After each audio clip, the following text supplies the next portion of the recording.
ఓం శ్రీ మహాలక్ష్మీదేవియే నమః. ఆడవారకు ఎంతో పవిత్రమైన ఈ శ్రావణ మాసంలో దేవాలయాలకు వెళ్ళి పూజలు చేయటం వలన జన్మజన్మల పుణ్యం కలిసి వస్తుంది. అదేవిధంగా ఈ శ్రావణ మాసంలో పరమ పవిత్రమైన సోమవారాలు ఎంతో పవిత్రమైనవి.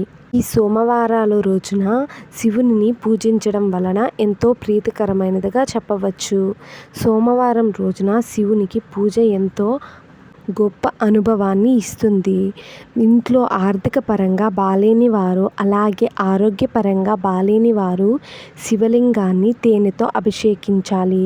అదేవిధంగా చెరుకు రసంతో అభిషేకించడం వలన ఇంట్లో ఆర్థిక పరంగా కలిసి వస్తుంది. పిల్లలు లేని వారు పాలతో అభిషేకం చేయాలి. అదేవిధంగా పాలు, పంచదార కలిపి శివలింగాన్ని అభిషేకించడం వలన సుఖ సంతోషాలు కలుగుతాయి.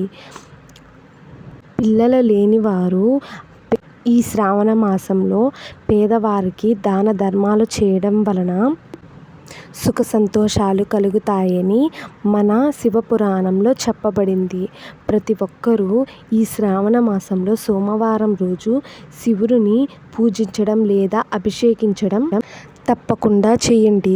ఖచ్చితంగా ఈ శ్రావణ మాసంలో పూజలు చేయడం వలన ప్రతి ఒక్కరికి అన్ని విధాలుగా కలిసి వస్తుంది. మన శాస్త్రం చెప్పబడింది.